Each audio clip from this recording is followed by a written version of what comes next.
नहमदुहु व नसल्ली अला रसूलिहिल करीम। औज़ु बिल्लाहि मिनश शैतानिर रजीम। बिस्मिल्लाहिर रहमानिर रहीम। First of all, I would like to congratulate Professor Dr. Khalid Sultan and the entire faculty of Media Mass Communication of Namar University for holding this webinar on very important topic, that is media framing.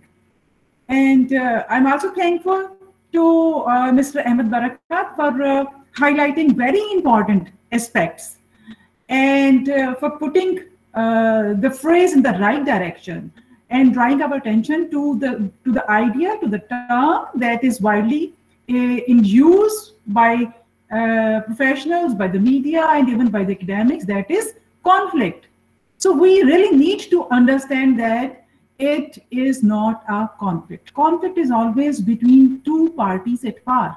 For example, conflict can be between two refugee groups, can be between two countries. At the one side, the entire Western world write the word refugees for Palestinians, and they do not give them the recognition of a separate homeland or country. And how come they can phrase, they can attribute, they can associate this term conflict? And it is rightly pointed out by a professor at American University. Her name is Nora Erakat, and she has recently written a book. The book name is Justice for Son and Law and the Question of Palestine. And it is published recently in 2019, and she was also being interviewed by I guess by BBC, yes. So where she also pointed out, she highlighted the very idea of conflict, that it is not a conflict, rather it is a asymmetrical warfare. So where the two parties' power is matchless. So whatever Israel occupies or whatever Israel controls and holds in terms of army, military munition, and aerospace technology. So I mean, it goes without saying that Palestine stands nowhere in this regard. So thank you very much. And also providing the professional perspective. So I would like to focus more on the academic perspective as well. Before going into the details at how media highlights the entire thing, it is very important, it is quite significant to understand the context, the history, because whatever is happening is its roots are there back in even before the World War I, and even in when there was riots in Russia in 1882, when the entire thing started and the Jews started gathering in Israel. So the roots are quite deep. But I would like to show a few things. The very first slide it shows, if you just have a look of the slide, so there are 4 graphs. The graph on the extreme left side with the green color is showing Palestinian land, and the land belonged to Palestine. It was, I mean, the entire land, 100% that belonged to Palestinians. And this period is prehistoric, you can say, and it went up to like 1947. The second graph is showing that the land reduced only to 44%. How and why? Because of the certain things that happened during First World War in the form of Balfour Declaration, and then with the League of Nations also recognized the entire thing, and in 1922. And then what happened in 1947? Because of the UN resolution 181. So through certain manipulations that is quite evident, that is well documented. So that's how the idea of 2 states was got recognition by the consensus of all the members, and the only 44% of land was given to Palestinians. And then later on, what we see that this thing got more shrunk in 1967. How? In 1967, what happened that Israel, there was a war with Israel and Arab countries, including Egypt, Jordan, and Syria. though the war lasted only in 6 days, and what happened that very important, very significant areas, including Golan Heights and East Jerusalem and West Bank and Gaza Strip, all the 4 areas, they were controlled by Israelis. And after that time period, those areas are controlled by Israeli military forces. So then the land shrunk to even 22%, and then because of the Jewish settlements later on, and because of the increased violence and brutalities and whatever happened, so the Palestinians were forced to flee from that place. And then we see that only 15% area belongs to Palestinians. So that's what happened. So it is not what is happening today, rather it is a corollary of events that is seems to be like very deliberate effort by certain groups. So what the world is not knowing today, and quite, you can say, because of the media manipulations, is quite unaware, especially the Western world, that is that Gaza has become the largest open air prison with around 2 million people living behind a blockade. And they're living there since 1967, and they are not allowed to commute.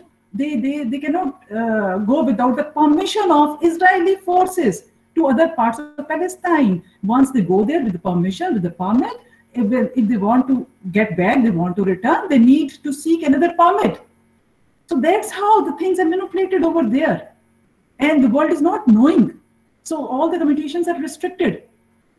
And the interesting thing is that according to UN Charter, refugees have the right to come back to their homeland at any point in time. But in case of Palestinians, what we see that those Palestinians who took refuge in Lebanon because of 1967 war or before 1948, whatever happened when Israel was established, so their children, they are denied an access to Palestine. They cannot visit Palestine. They cannot have citizenship of Palestine. Even they cannot gain legal status by marrying or something like that. And if we compare it, and this is the case with Lebanese Palestinians, and if we compare it with whom? With US Jewish Americans. I mean, the Jews who are born in America, they have all these rights. They have all these rights. And the world is silent because the media is not highlighting. So when we think that, we review that, where do Palestinians control? They have got hold of very little area where they can exercise their autonomous government. And that little area is only to perform the functions of municipality, like they have their hospitals, they have the schools, universities, and media outlets and certain business. But everything is under the control. How? Because of certain laws. This is quite systematic thing. Though the Western world, they cherish the ideal of freedom of expression. But when it comes to Israel and Palestine, so in Palestine, what is happening? We see that there are certain laws. For example, there is a law of cyber crimes. And because of that cyber crimes law that was promulgated in 2017, and before that promulgation, what happened? 29 websites were blocked by Israel. And in that law, there is a clause that if government seems to deem it like suitable, there is any kind of criticism on Israeli government by Palestinians, so the people can be put behind the bars for 15 years. What kind of law it is? Where is freedom of expression? And this is not the only law. There are certain other laws, including the law on publications and publishing that was there since 1995. And the clauses of that law, publishing and publications, clause article 7, 8, 9, and then 27 clearly state and curtail the freedom of expression. And the entire world is silent. And recently there are certain laws like administrative detention control. What is this law, administrative detention control? Under this thing, you know what happens? Once the Palestinians are captured, detained, what happens? There is no charge, so no trial. Without stating any charge that what was the problem or issue, so a person, an individual, can be put behind the bars for a period of 3 months. So these are all laws that are there in Palestine, that are being exercised. Where is the media? Media framing. Why media is silent? Why there is so much other stuff highlighted when it comes to, like, when we say about certain media religious content that should not be promoted, and West, the behavior of the West is that they uphold this thing. They cherish the ideal of freedom of expression, but in the name of that thing, they tend to do everything. But when it comes to, like, Palestinian case, so the things are quite obvious, but because media is not reporting, so people are not knowing.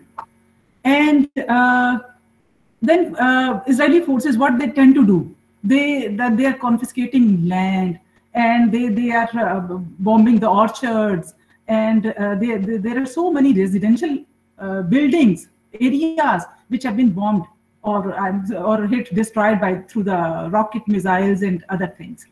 But these stories are much underrepresented. Why? Because and what is happening? What Palestinians can do? Palestinians do not have any power. If we see what kind of, like, balance of power in terms of weapons and military power, so this slide shows another glimpse that. And interestingly, this slide is from 2005, because I have put all the sources there and I tried to include only that stuff which has corroboration by the Western sources. So that's why. So even in 2005, the situation was that when it comes to main battle tanks and control combat aircrafts and artillery, Palestine has zero capability. And they are fighting it. They're saying that there is a conflict between whom? With the people who are powerless, who do not hold anything. And now, in terms of aerospace technology and all this stuff, so the Western media is telling us, and recently, 15 days back, I was watching a documentary on Al Jazeera about the aerospace technology of Israel. That is quite matchless. Even Muslim countries, they are also buying that technology as well. So that's how what's happening over there. Aisha, can you please move to next slide? And this was with reference to military, and then when we see human loss in terms of human loss. So this slide is showing data from 2008 up till 2020. So this 12 years data is showing the human loss in part of Israel and Palestine. The data is remarkable. I mean, when it comes to Palestine, but when we compare it with the media coverage, whether there is media coverage with portion to the actual deaths, so we just get frustrated because media is not highlighting Palestinians. It seems as Palestinians are less human beings as compared to Israelis. Move to the next slide, please. And another interesting thing is that because this is all a deliberate movement. So the two graphs, the upper graph is showing the Palestinian Arab Jewish population patterns. The blue color is showing Jewish population, and green is Arab population. And we see that in 1914, there was only 7% Jews over a period of time up till 1946. Why up till 1946? Because in 1947, UN resolution was passed. So what was the situation? That the percentage rose up to 37%. And we see that it did not happen automatically. Rather, there is Balfour Declaration, there is that League of Nations official recognition to that thing, to the Jewish state and all the stuff.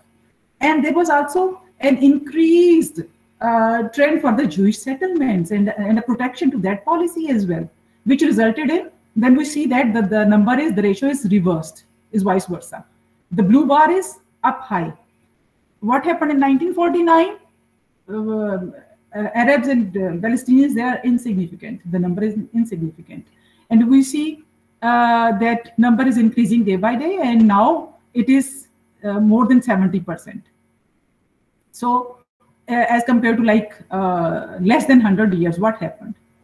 From 7%, now they are almost 78, 79%. So that's how it didn't happen automatically. Rather, there is a deliberate, is a you can say the conscious effort of Jewish settlements. There are certain funds. There is a policy to promote all these things, and also the culture of violence towards Palestinians, so that they should be forced to leave their land. So that's how the entire thing happened. And now if we talk about the media, that was the context, that what is happening and what has happened over a period of time. And what is the role of media?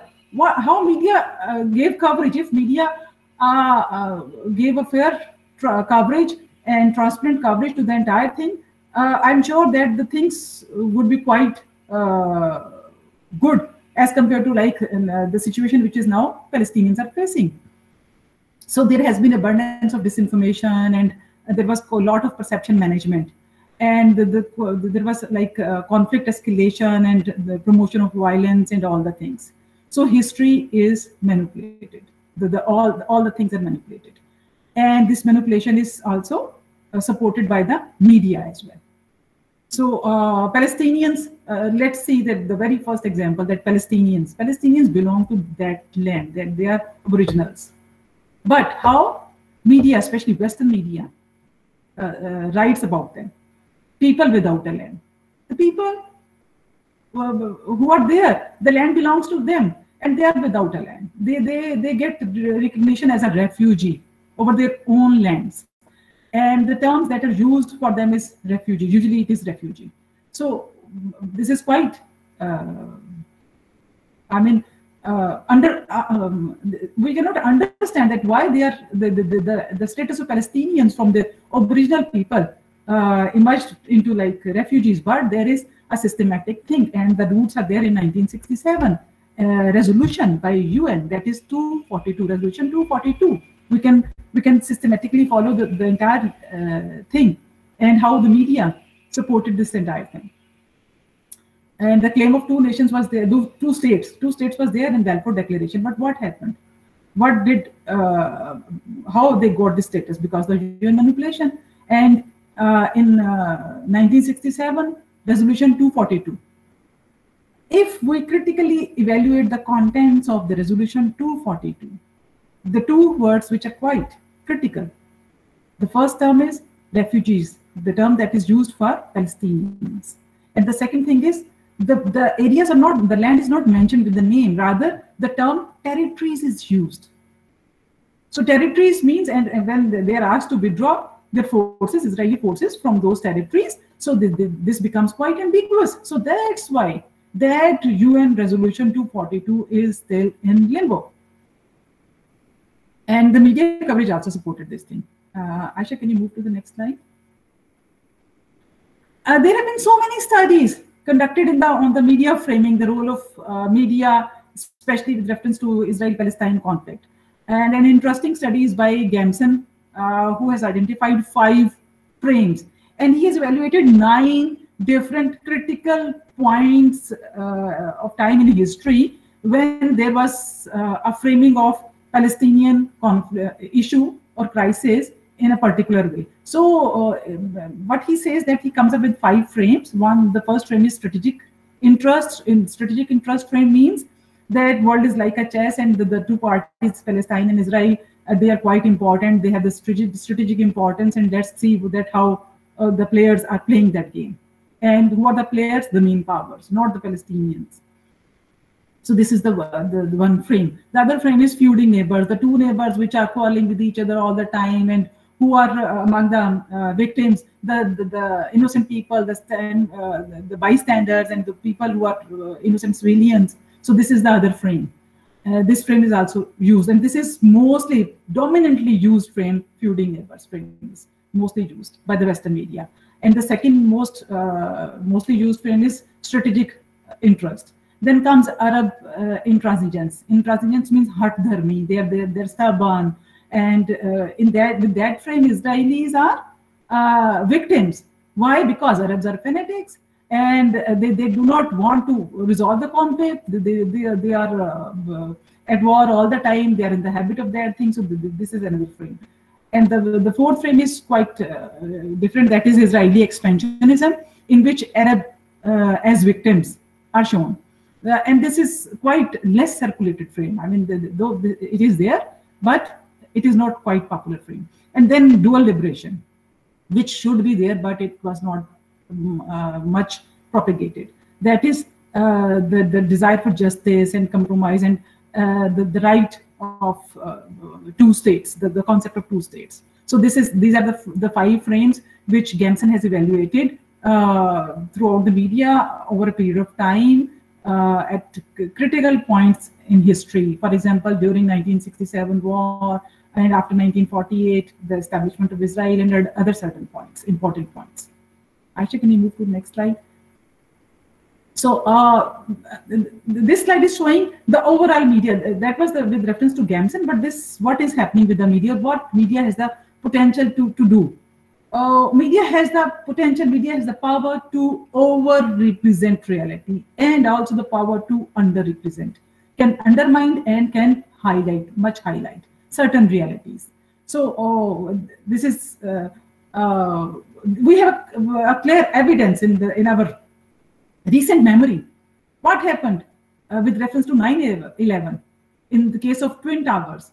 The entire media, CNN, global media, was focusing on and all the time telecasted the image of Twin Towers collapsing and going down. So that's how it became the societal memory, rather global memory. And this global memory, this is over-representation. And because of that societal memory, what happened? That the narrative of war against terrorism was promoted, got recognition and accepted by almost the entire world. So that's how, when certain realities are over-represented, those realities are embraced, are accepted by the entire world. But when certain realities are not highlighted, they are not there in the media, nobody is knowing. Even though the repercussions or the severity of the incident, maybe that is much more higher as compared to 9/11 in terms of human loss, in terms of so many other things. But since it is not there in the media, so people do not know about that thing. I would like to quote an example from Alison Weir. Who is Alison Weir? So Alison Weir, she is actually co-founder of If Americans Knew, and she's also working as a journalist as well. So she shares her memory before 9/11. That what happened? What does she say? She says that my personal awakening to these facts with reference to Palestine. These facts and other began in the autumn of 2000, when the Palestinian uprising known as the Second Intifada began, and was for a while at least in the American news. So it means earlier it was not in the American news and people were not knowing. And because of the Second Intifada, it got the attention of the people. And what happened?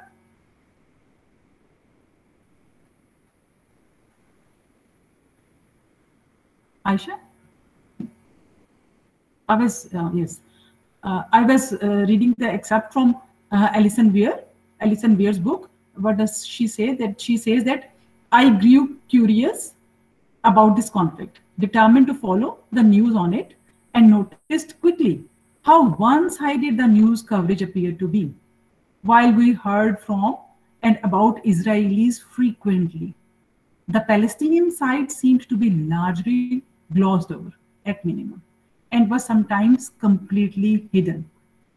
So that's the American perspective. I mean, the lady who is from America, when she knew about the entire thing because of the Second Intifada, and because of the Second Intifada, the news was there in American mainstream media. So that's where the moment came more critical, and it drew people's attention. Can we move to the next slide? So this was the case of overrepresentation, 9/11 and the entire thing. And in case of Intifada, so yes, it drew people's attention with reference to underrepresentation. Noam Chomsky, who is belongs to critical paradigm, and we media communication scholars, we are quite familiar and we cherish him much. And what does he say? He says, when Israelis in the occupied territories now claim that they have to defend themselves. What Israelis are saying? Israelis are saying that they're forced to, they're obliged to defend themselves. So what does he say? They are defending themselves in the sense that any military occupier has to defend himself against the population they are crushing. So they are defending against the people whom the Israeli forces are crushing, are killing. So you can't defend yourself when you are militarily occupying someone else's land. That's not defense. Call it what you like. It's not defense. So that's what Chomsky is saying. But where is that perspective? Whether that and this perspective is borrowed by so many Western academicians and media as well. But where is that perspective? That perspective is undermined. That perspective is not much highlighted. That is underrepresented. Aisha, can you move to the next slide? My laptop battery is getting down. Another frame is media accountability. So when we talk about media accountability, the very important role of media is a watchdog role. And we believe all the media people, they believe that yes, media can perform this watchdog role. But interestingly, here's a quote from Major General Moshe Yaalon. Who is Moshe Yaalon? Moshe Yaalon is he was in 2002, he was Israel Defense Forces Chief of Staff, and later on he assumed the power of Defense Minister. And what does he say? He says, when there was coverage on CNN about this second Intifada and after that. So what does he say? He's saying, this is first and foremost a war of ideology. And as such, the media factor, the psychological impact of our actions is critical. If we understand that a photograph of a tank, and the photograph of that tank was there on the CNN. If a tank speaks against us on CNN, we can take this into account in our decision as to whether or not to send in the tank. So the policy is not changing, rather he's talking about if the Israeli people, army, they were knowing it that media is going to give coverage about that thing, so they would have withdrawn that tank, and before withdrawing that tank, they have already sent another tank as a replacement. So they are not going to change that policy, rather they are they want. Am I audible? Am I audible? I can be interrupting. Can you listen? Ji, sir. Ma'am Faiza, can you please switch off your mic? Madam Faiza. Can you move? Sorry, ma'am. Sorry for the disturbance. So I was talking about the role of media accountability and how if the media is controlled and owned by certain people who have a particular ideology, so can we really expect that they are going to hold accountable to certain people who are oppressors? The response is, the answer is no. So with reference to ethnic conflict, so the entire media made it an ethnic conflict. How, you know, when there is any conflict that has certain values in it, so what happens that because of that value system, people, it tends to be intrapersonal. Why? Because people tend to interpret that conflict in the light of their belief system, in the light of their ideology. Whether they're directly involved, they are directly getting information about that thing or not, they tend to stick with that thing. So that's how this Jewish thing and the pro-Jewish perspective that propel that sentiment and that ideology of ethnicity within the Jewish people as well, and particularly the Zionism and Zionists. And the value-based conflicts. This thing we can also see in terms of that xenophobia, how it emerged, and especially Islamophobia. The entire Muslim world is quite different as compared to like how Western media portrays them. So they tend to portray the entire Muslim world with one brush, which is quite incorrect. But because of that value-based conflict perspective, so the idea of Islamophobia, racism, and xenophobia, the entire thing appeared. So can we move to the next slide, please? This is the very important thing.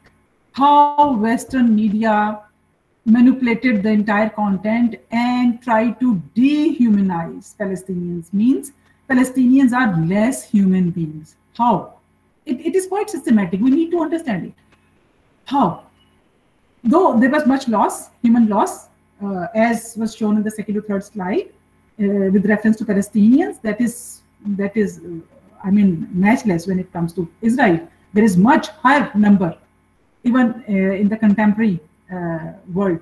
So human loss was covered in terms of like Palestinian suicide bombers. They tend to kill Israelis, and that stories were much highlighted in the past, not in the recent past, but if we trace this crisis from 1967, so that's what happening.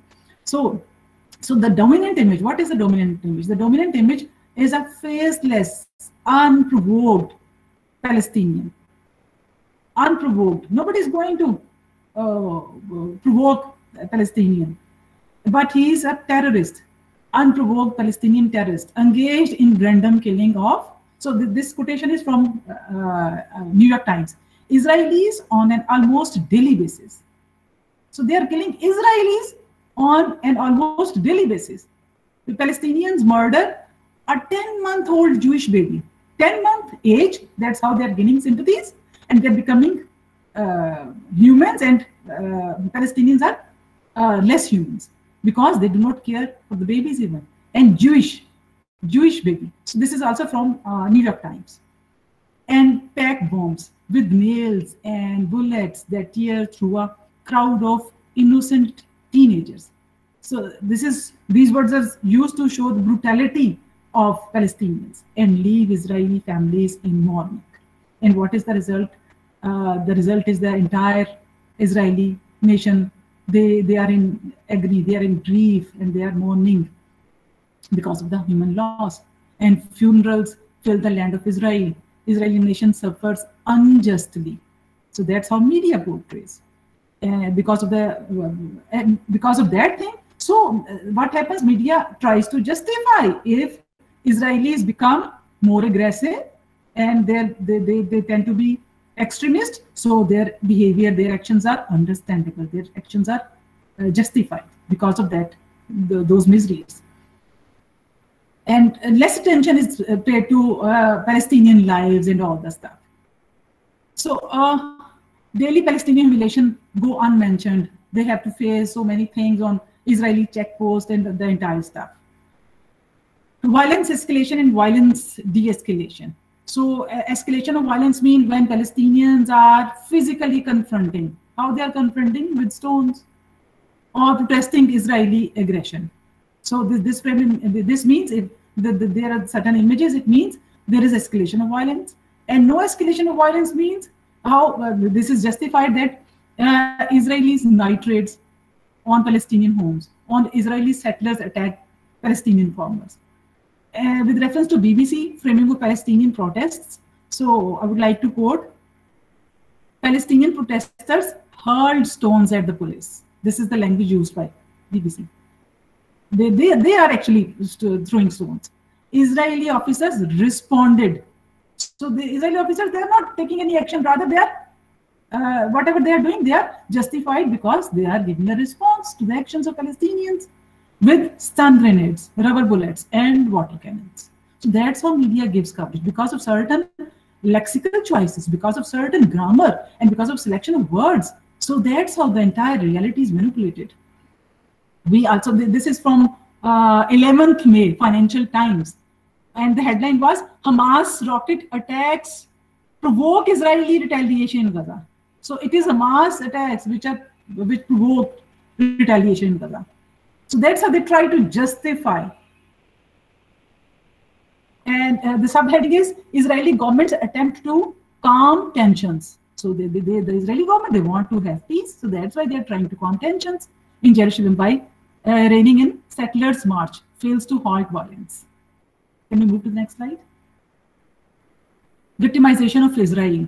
So this is again different media coverage from how the Israel is shown as like they are miserable, they are victims, and they're facing all the violence from and the bad side of Palestinians. Next slide, please. Israeli aggression frame means that whatever they are doing, Israel is doing in retaliation and in response. What is in response to? Because Palestinians attack, they are terrorists and they're brutal people, and so that's why the Israelis are obliged to, they're forced to retaliate. They are obliged to give response to that because they cannot sit silent. And media framing on cyber world is quite interesting. Majority of us don't know. Google's region setting for search activity may be intentionally beneficial to an individual without the knowledge of them or how these Google settings work.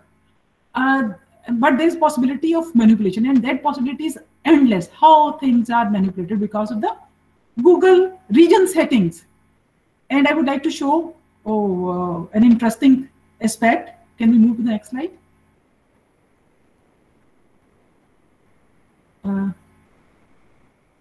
I think you have missed one slide.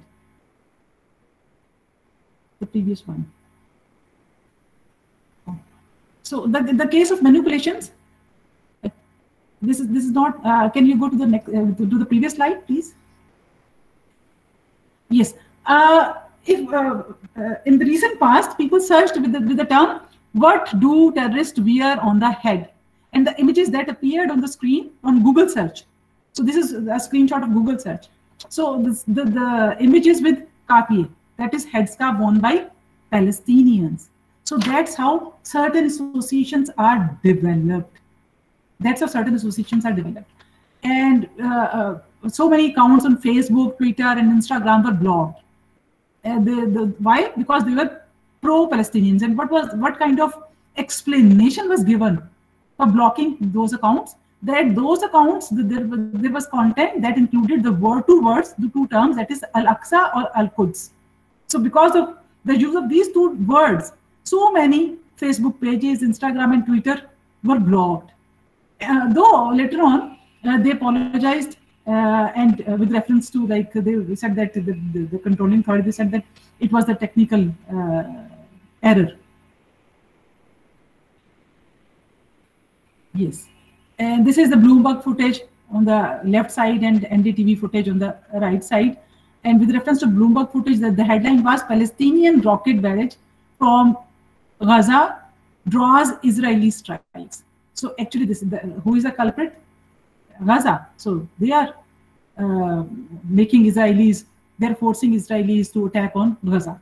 So the marker of terrorism, which is habitually attached to Palestinians in news coverage, to the exclusion of its Israeli counterpart. Yeah, I mean, Israeli as a counterpart is not present, even present in the news. And it shows that how normal and deviant dichotomies are constructed by the media. And the deadly, this is with reference to BBC News on 10th May 2021. What was the headline? Deadly airstrikes hit Gaza after rocket attacks. So over 200 rockets fired at Israel in response to Gaza strikes. This is also given by NDTV. So what point I want to make is this heightened coverage of rocket missile fired into Israel. That all the time we're seeing attacks and fire by Gaza, the missiles and rockets, they are there. So this telecast, this footage helped to work well to undermine Palestinian image. And finally, it also contributed to undermine the cause. And what kind of image, if we compare it with the Arab social media and the Muslim world media, social media. So what kind of narratives, the dominant narratives were there in that media over a period of time? The narrative and the discourse of endurance. They are there to face whatever. They're ready to face the brunt of, like, they are ready to face all the things, and they are very persistent, they are very steadfast, the Palestinians, and they're facing all the miseries created by Jews. This guy, the old man against the wall, that states Lan Trahal means never going to leave. So this is also showing steadfastness or the endurance. And this Palestinian guy wearing khaki is also showing that sort of steadfastness or endurance. So that's how these kind of narratives are highlighted. So, but now recently the entire situation is changed, and now the human rights violations, killings, human loss, and all the other things, they are also there. These are the prominent and mostly circulated images. And we see that because of the different kind of media, we also see different styles of coverage. And because of certain tools, techniques, strategies, and policies, that coverage, media coverage, can be different, though the reality is same. But because of the language, because of the framing, because of the slant, angle, and because of the certain linguistics and media manipulations and selection of realities as well. When journalists tend to select certain realities, means they are going to reject other realities because media has got limited space. So because of these certain professional constraints and other things as well, and most of the times there is deliberately manipulated content as well. So in a study of, I would like to share this study, in a study of 91 articles chosen from New York Times for news and editorial coverage given to that Operation Cast Lead. So what was the result? That although Palestinians died at a rate 106 times more than Israelis, the New York Times engaged in a practice of media bias that resulted in coverage of only 3% Palestinian deaths. Aisha, can you move to the next slide, because the graph will show more details. So if we look at this graph shows actual deaths that happened during this Operation Cast Lead. Actual deaths, Israeli 13, and the other column is showing Palestinian 1385. And media coverage, 5 Israelis. If there are 13 Israelis killed, the coverage given to the deaths is 5. And Palestinians, actual deaths are 1385, and media coverage is only 43.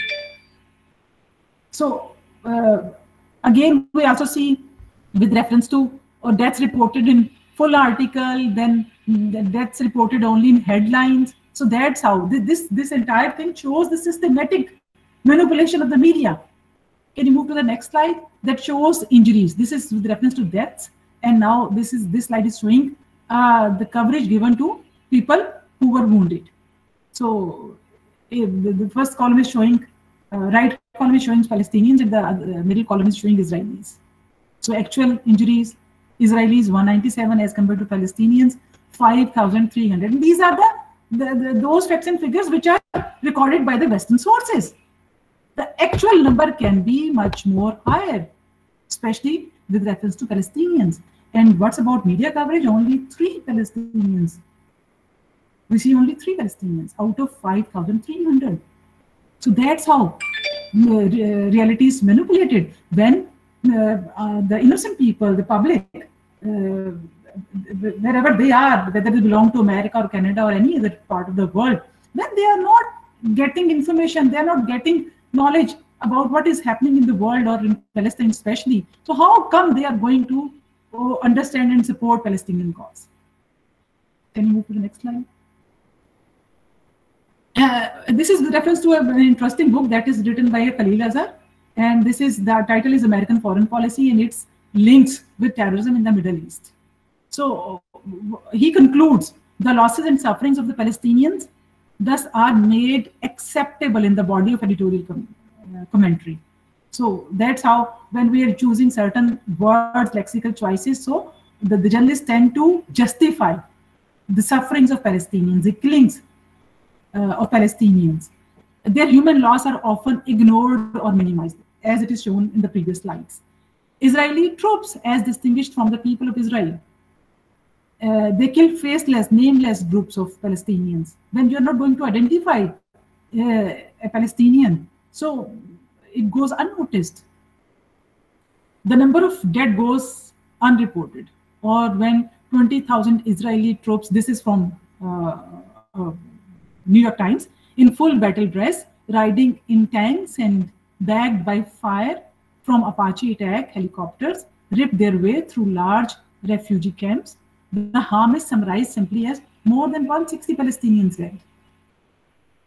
So the human loss from the destruction of hundreds of houses, the innumerable roadblocks and daily Palestinian humiliation, that is not mentioned in the media, that is nowhere in the media. What is missing? What are the things which are not highlighted in the media? Missing frame is that Palestinians need for justice. The Palestinians, they are chanting slogans for justice, they are asking for justice, but the entire world is silent. Justice not in terms of only getting their homeland, in terms of their children, they are put behind the bars, they are being killed on daily basis, they face that humiliation. So where is the justice? Where are the authorities? Where is UN? Where is human rights authorities? A recognition of Palestinian humanity, that is also goes unnoticed, that is undermined, that is the absent frame, along with other so many frames. And scale of human rights violations, that there is a huge number of human rights violations, but whether they are reported. And here I would like to also share, there is a report issued by Government Media Office, that is by Mahmoud Abbas government ministry. So they have compiled a report of the 11 days war, and they have given all the facts and figures in that report. But whether that report, the data given in that report, whether it is there in the media, especially in the Western media, no. Whose sources are dominating in the Western media? It's a big question. So Israeli oppression, this is a missing frame. Narratives of victimization, hate, military operations carried out in Palestinian areas. So these are not much highlighted, missing frames. And historical background. With reference to peace journalism, what is said that if a journalist wants to play the role of a peacemaker and wants to promote peace journalism, so the ideal way is that need to put the events into a context. We need to contextualize so that people can understand, instead of like entering into the game of winning the game, the war. There should be like the side of inciting empathies. People should be more in a position to understand the miseries of other people. So where the perspective of Israel as a colonial occupier.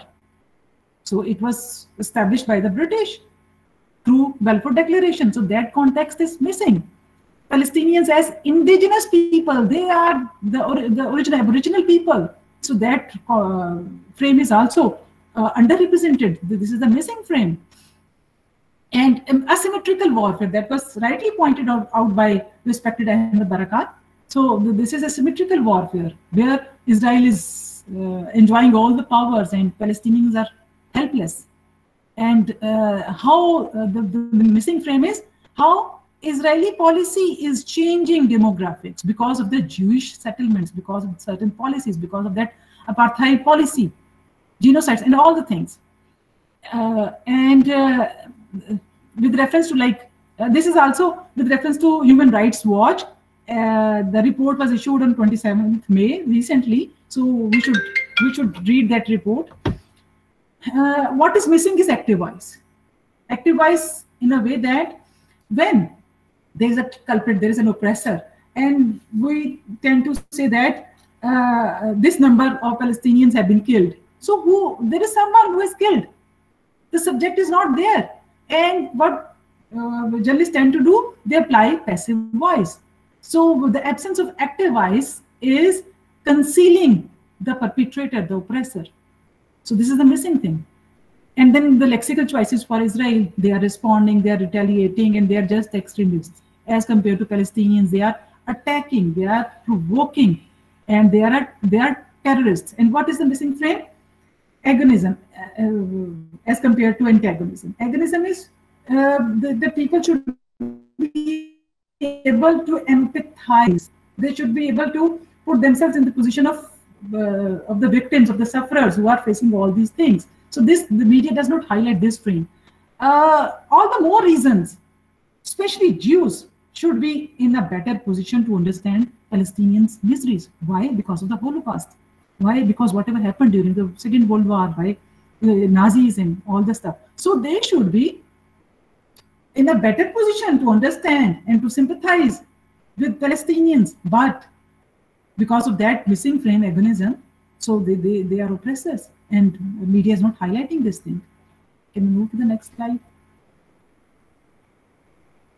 Now this media coverage framing is changing a bit. There are certain reasons, because of the citizen journalism, because of the social media role, and because of certain things are being highlighted by so many people, like in case of Miss Ellison. She highlighted that how her entire perspective was changed, and she tweeted this thing. So that's how people are knowing, the world is knowing that how realities are manipulated. So that's why mainstream media and pro-Israeli media is obliged to change its position. And because of certain political strings as well, because, you know, Netanyahu elections, what is happening in Israel, what happened in Israel, so he has almost lost his position and popularity as compared to the two other parties. And the two other parties, they are not in good terms with Democrats. So these things are also influencing on media policy and media perspectives as well. Recently, the last slide was showing that New York Times, that there's a drastic change in the New York Times policy. That image of children, of 67 children, what does that shows? That the headline, this is from 28th May 2021, I mean 3 days earlier. So this was there on New York Times. And the caption is, this was on the front page. The caption is, they are just children. They wanted to be, some of them wanted to be doctors, leaders, and artists. So read their stories at page, and the page reference is given. So that's how the frame of agony is also, agonism is also there. It's penetrating slowly. Can we move to the next slide? Yes. With reference to New York Times and Washington Post and Wall Street Journal. Yes, that's what I wanted to share, that what's happening with reference to, like, over a period of time, though this pro-Palestinian thing is not much highlighted, that is played down, but that is there in the media. So if we do a search, and this study is done through a search of the archives of New York Times, Washington Post, and Wall Street Journal, and the study was done through Factiva, aggregator Factiva, for the 5 years time period, and the study finds 1,077 articles with the terms Israel, Palestine, and two-state solution. And while pairing Israel, Palestine with one-state solution, only 93 results appear. In case of Washington Post, that's the same search, the same terms were applied for the search, and for two-state solution, 283 articles appeared, as compared to one-state nation, only 18 articles appeared over a period of 5 years. And with reference to Wall Street Journal, the ratio is 595 to 20. So what does it mean? So this essentially means that regardless of the wishes of Israel or US, a one-state solution is not the wish of the international community. It gives recognition to the distinction between Palestinians and Israelis as two separate sovereign entities, and which calls for an acknowledgement of human rights and accountability as well. Next slide, please. Yes. So now the question arises, what we can do or what should be done. So the very important thing is that we need to educate on media manipulation, how we need to educate the entire new generation that in what ways, through what techniques, what strategies, and what tools media can manipulate realities.